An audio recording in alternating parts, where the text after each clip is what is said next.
Surabhi devotional ఛానల్కి స్వాగతం. అందరికీ నమస్కారం. మాఘ పౌర్ణమి శుభాకాంక్షలు.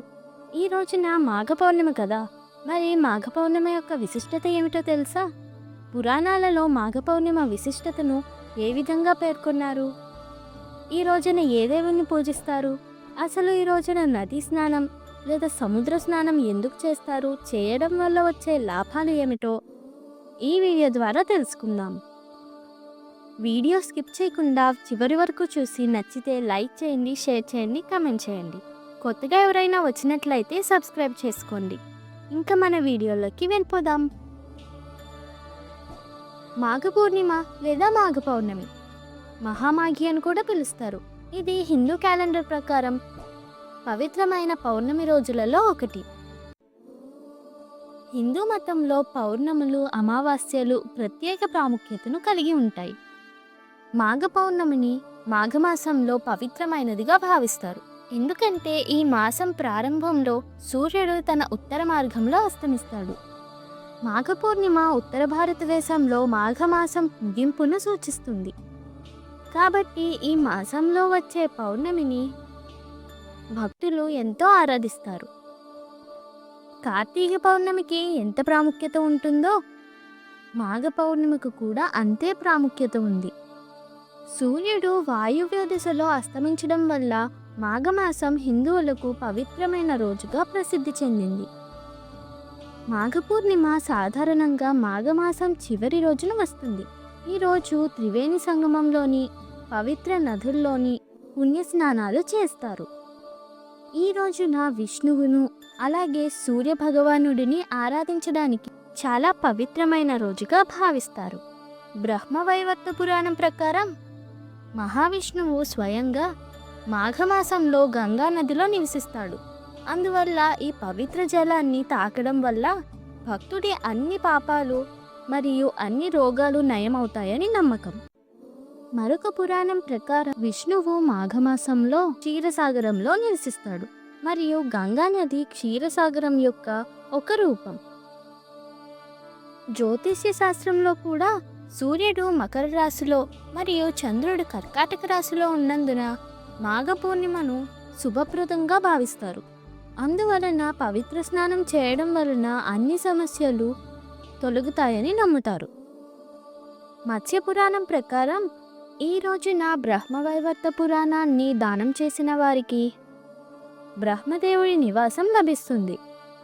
మాఘ పూర్ణిమ రోజు సత్యనారాయణ వ్రతం ఆచరించడం అత్యంత పవిత్రమైన రోజులలో ఒకటి. చంద్రోదయం తరువాత సాయంత్రం ఈ వ్రతాన్ని ఆచరిస్తారు మరియు పూజతో మహాలక్ష్మితో పాటు విష్ణువును సత్యనారాయణుడిగా పూజిస్తారు. ఈ పూజ కుటుంబాలలో శ్రేయస్సు మరియు సంతోషాన్ని తెస్తుందని నమ్ముతారు. సముద్రంపై చంద్రుడు ఆటుపోట్లను ఎలా ప్రభావితం చేస్తాడు? ఆటుపోట్లు సముద్ర తీరాల వెంబడి క్రమం తప్పకుండా సంభవించే సముద్రపు నీటి పెరుగుదల మరియు పతనం. దీనికి ప్రధాన కారణం భూమిపై చంద్రుడి గురుత్వాకర్షణ శక్తి. చంద్రుడు మహాసముద్రాలలోని నీటిని లాగుతూ బలమైన పుల్లింగ్ శక్తిని కలిగిన భారీ అయస్కాంత శక్తిగా భావించవచ్చు. సూర్యుడు మరియు చంద్రుడు ఒకదానికొకటి వరుసలో ఉన్నప్పుడు వాటి సంయుక్త గురుత్వాకర్షణ బలం మరింత అధిక ఆటుపోట్లను సృష్టిస్తుంది. దీనిని మనం వసంత ఆటుపోట్లు అని కూడా పిలుస్తాము. సూర్యుడు మరియు చంద్రుడు ఒకదానికొకటి సరైన కోణాల్లో ఉన్నప్పుడు వాటి గురుత్వాకర్షణ బలాలు పాక్షికంగా ఒకదానికొకటి రద్దు చేస్తాయి. ఫలితంగా తక్కువ అధిక ఆటుపోట్లు ఏర్పడతాయి. దీనిని మనం నియాప్ ఆటుపోట్లు అని పిలుస్తాము. పౌర్ణమి సముద్రాల ఆటుపోట్లను ప్రభావితం చేసినట్లే ఇది మానవులలోని నీటి మూలకాన్ని కూడా ప్రభావితం చేస్తుందని నమ్ముతారు. ఇది భావోద్వేగాలు, మనోభావాలు మరియు జీర్ణద్రవాలను కూడా ప్రభావితం చేస్తుంది.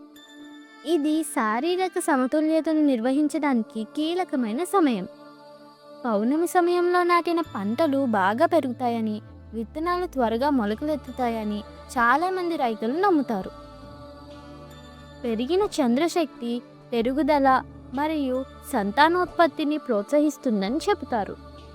ఇంకొక విషయం ఏమిటంటే, శుభ్రమైన గిన్నెలో మనం తాగే నీటిని వేసుకుని దీన్ని పౌర్ణమి రోజు లేదంటే చంద్రుడు స్పష్టంగా కనిపించే రోజు రాత్రంతా చంద్రకాంతిలో ఉంచాలి. అప్పుడు ఆ నీటిని మూన్ చార్జ్డ్ వాటర్ అని అంటారు లేదా చంద్రోదకము. ఈ నీటిని ఉదయాన్నే తాగాలి. ఈ మూన్ చార్జ్డ్ వాటర్ని తాగడం వల్ల అనేక ఆరోగ్య ప్రయోజనాలు ఉన్నాయి. శరీరానికి చల్లదనం, మానసిక ప్రశాంతత, జీర్ణ వ్యవస్థ ఆరోగ్యంగా ఉంటుంది. చర్మం ఆరోగ్యంగా ఉండడానికి ఈ మూన్ చార్జ్డ్ వాటర్ చాలా మంచిది. ఆధ్యాత్మిక ప్రయోజనాలు కూడా ఉన్నాయి. అంటే చంద్రుడి శక్తిని గ్రహించడం ద్వారా శరీరంలోని ఎనర్జీ బ్యాలెన్స్ అవుతుంది. మెదడుకు తగినంత ఉల్లాసాన్ని అందించి ధ్యానం, యోగా సాధనలకు సహాయపడుతుంది. చంద్రుని కిరణాలతో శక్తి పొందిన నీటిని తీసుకుంటే ఎంత ప్రయోజనం ఉంటుందో, అలాంటి నీటిలో అంటే నదీ స్నానం మరియు సముద్ర స్నానం చేయడం వల్ల కూడా ఇలాంటి ప్రయోజనాలే ఉంటాయి. అంటే ఆరోగ్యపరంగా, మానసిక పరంగా, ఆధ్యాత్మిక ప్రయోజనాలు ఉంటాయి. మా వీడియో కనుక మీకు నచ్చినట్లయితే లైక్ చేయండి, షేర్ చేయండి, కామెంట్ చేయండి. మరిన్ని ఆధ్యాత్మిక అంశాల కోసం మా సురభి డివోషనల్ ఛానల్ని సబ్స్క్రైబ్ చేసుకోండి.